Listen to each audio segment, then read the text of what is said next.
সাধারণ মুসলমানদের পাশাপাশি মাদ্রাসার ছাত্রদের অংশগ্রহণ কিরকম, যে একটু যদি বলেন।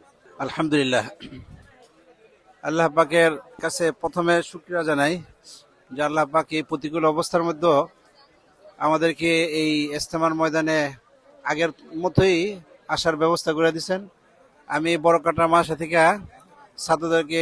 ছাত্রদের জিম্মাদার হিসেবে আসছি। প্রায় আমাদের মাদ্রাসা থেকে বড়কাটা থেকে প্রায় ৭৫ জন ৮০ জনের মতো আসছে ছাত্র, এবং প্রায় ওস্তাদ আছে ৫-৭ জন ওস্তাদ। আলহামদুলিল্লাহ, ইজতেমার ময়দানে সাধারণ মুসল্লিদের পাশাপাশি আমাদের বাংলাদেশের প্রায় মাদ্রাসাগুলি, বিশেষ করে কওমি মাদ্রাসার ছাত্র এবং ওস্তাদ স্বতঃস্ফূর্তভাবেই, কারো কোনো জবরদস্তি না, স্বতঃস্ফূর্তভাবেই তারা অংশগ্রহণ করতে তারা পছন্দ করে, ভালোবাসেন, এবং এটা সারা বছরের জন্যই তারা অধিক আগ্রহে থাকেন যে কখন ইজতেমা হবে আর কখন আমি যেতে পারবো।